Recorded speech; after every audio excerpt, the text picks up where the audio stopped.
every country on earth at the moment is reforming public education. There are two reasons for it. The first of them is economic. People are trying to work out, how do we educate our children to take their place in the economies of the 21st century? How do we do that?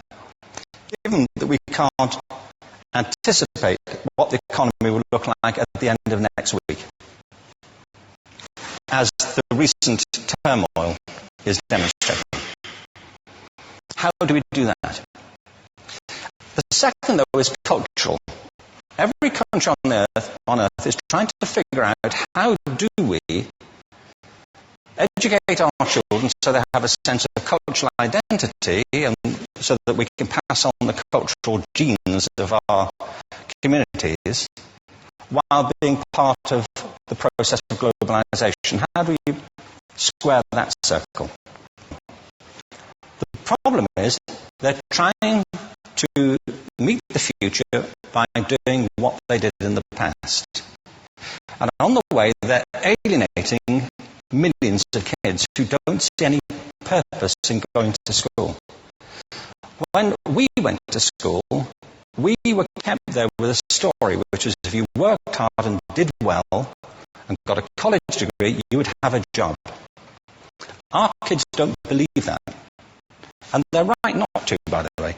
You're better having a degree than not, but it's not a guarantee anymore. And particularly not if the route to it marginalises most of the things that you think are important about yourself. So people say we have to raise standards as if this is a breakthrough. You know, like, really, yes, we should. Why would you lower them? You know, I haven't come across an argument that persuades me of lowering them. But raising them, of course we should raise them. The problem is that the current system of education was designed and conceived and structured for a different age. It was conceived in the intellectual culture of the Enlightenment and in the economic circumstances of the Industrial Revolution. Before the middle of the 19th century, there were no systems of public education. Not really. I mean, you could get educated by Jesuits, you know, if you had the money. But public education, paid for from taxation, compulsory to everybody and free at the point of delivery, that was a revolutionary idea. And many people objected to it. They said it's not possible for many street kids, working class children, to benefit from public education. They're incapable of learning to read and write, and why are we spending time on this? So there's also built into it a whole series of assumptions about social structure and capacity. It was driven by an economic imperative of the time, but running right through it was an intellectual model of the mind, which was essentially the Enlightenment view of intelligence. That real intelligence consists in the capacity for a certain type of deductive reasoning and a knowledge of the classics originally. What we come to think of as academic ability. And this is deep in the gene pool of public education. There are really two types of people, academic and non-academic. Smart people and non-smart people. And the consequence of that is that many brilliant people think they're not, because they've been judged against this particular view of the mind. So we have twin pillars, economic and intellectual. And my view is that this model has caused chaos in many people's lives. It's been great for some. There have been people who have benefited wonderfully from it. But most people have not. Instead, they suffer this. This is the modern epidemic, and it's as misplaced, and it's as fictitious. This is the plague of ADHD. Now, this is a map of the incidence of ADHD in America, or prescriptions for ADHD. Don't mistake me here. I don't mean to say there is no such thing as attention deficit disorder. I'm not qualified to say if there is such a thing. I know that a great majority of psychologists and paediatricians think there is such a thing.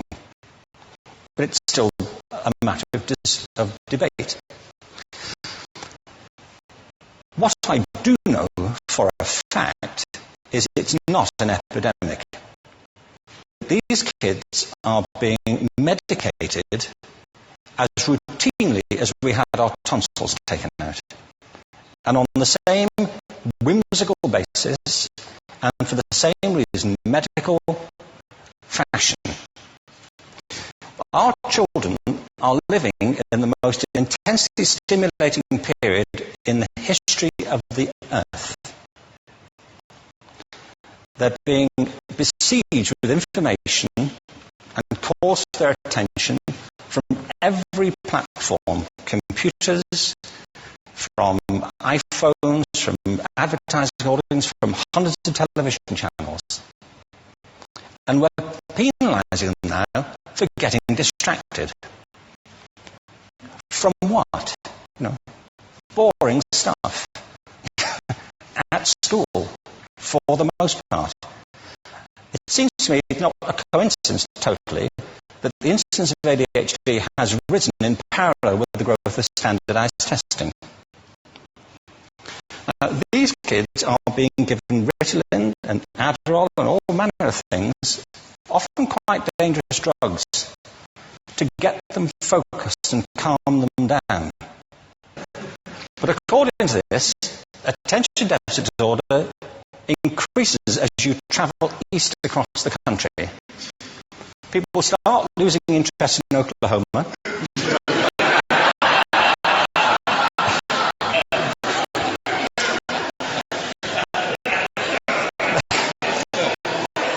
They can hardly think straight in Arkansas.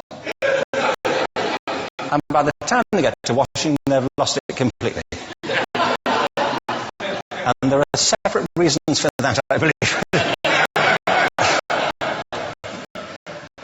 It's a fictitious epidemic.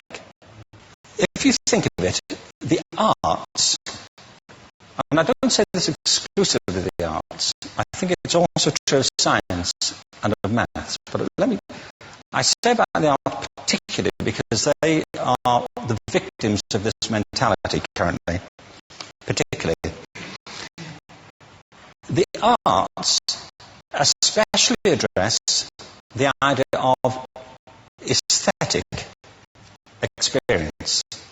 An aesthetic experience is one in which your senses are operating at their peak. When you're present in the current moment, when you're resonating with the excitement of this thing that you're experiencing, when you are fully alive. An anesthetic is when you shut your senses off and deaden yourself to what's happening. And a lot of these drugs are that. We're getting our children through education by anaesthetizing them. And I think we should be doing the exact opposite. We shouldn't be putting them asleep. We should be waking them up to what they have inside of themselves. But the model we have is this. I believe we have a system of education that is modelled on the interests of industrialism and in the image of it. I'll give you a couple of examples. Schools are still pretty much organised on factory lines, ringing bells, separate facilities, specialised into separate subjects. We still educate children by batches. We put them through the system by age group.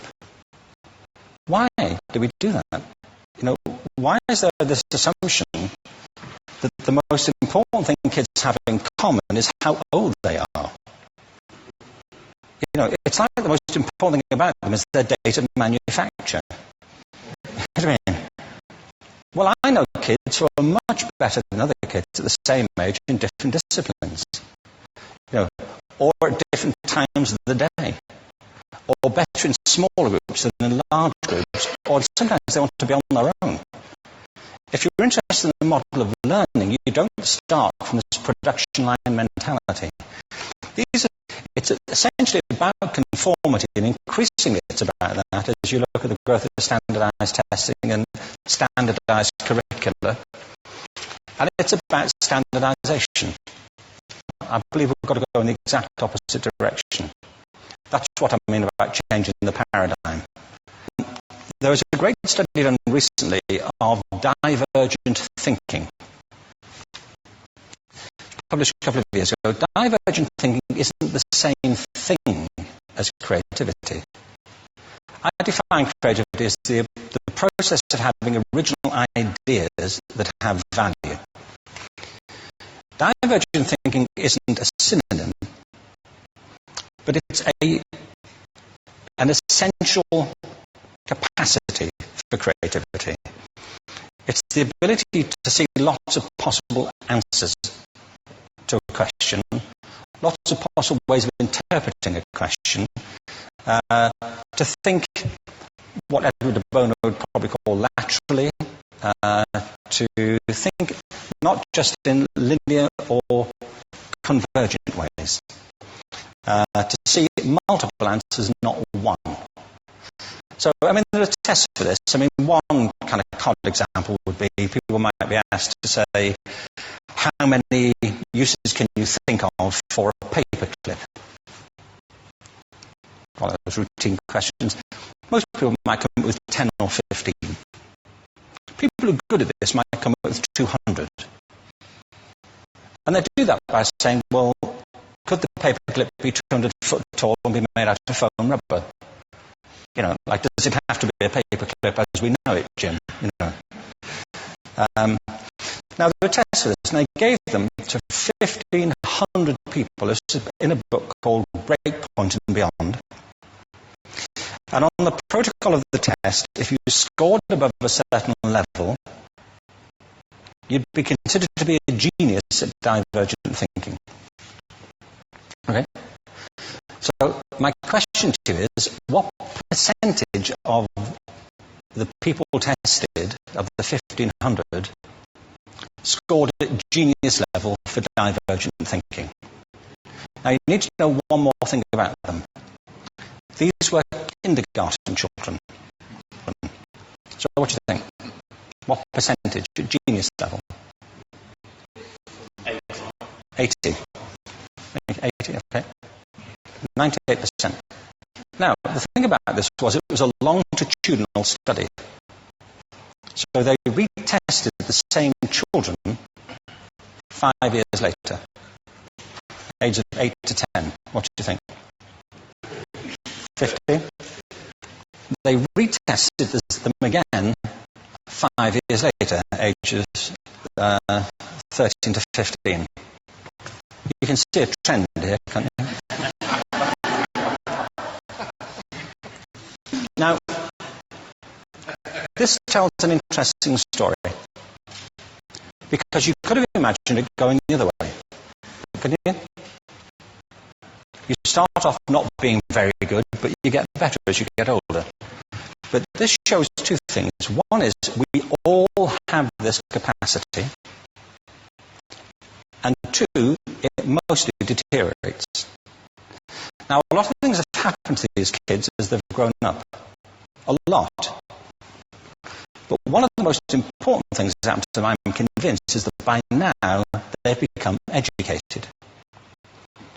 They've spent 10 years at school being told there's one answer, it's at the back.